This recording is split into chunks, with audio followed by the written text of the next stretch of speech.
দেশনেত্রী বেগম খালেদা জিয়া শোকের দিন আজ, তিনি আর পৃথিবীতে নেই। তারই পরিপ্রেক্ষিতে এবারকার হসপিটালের সামনে প্রচুর সাংবাদিক এবং মানুষের উপস্থিতি। এখন রাত 11:45, তারপর মানুষের কোনো কমতি নেই, নেতাকর্মী চলে আসছে, শত শত মিডিয়া এখানে উপস্থিত রয়েছে। তিনি ছিলেন আপসহীন নেত্রী, বাংলাদেশের একমাত্র প্রধানমন্ত্রী, যিনি নারী প্রধানমন্ত্রী প্রথম। তিনি আপসহীন নেত্রী, শত শত সমস্যার মাঝেও তিনি দেশ ছেড়ে যায়নি।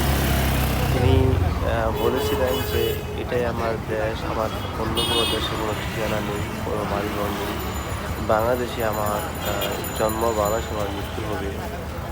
তার কথা সে রেখেছে। তিনি দেশ ও জাতির ঊর্ধ্বে সকলের প্রিয় নেত্রী হয়ে উঠেছিলেন। ইন্না লিল্লাহি ওয়া ইন্না ইলাইহি রাজিউন।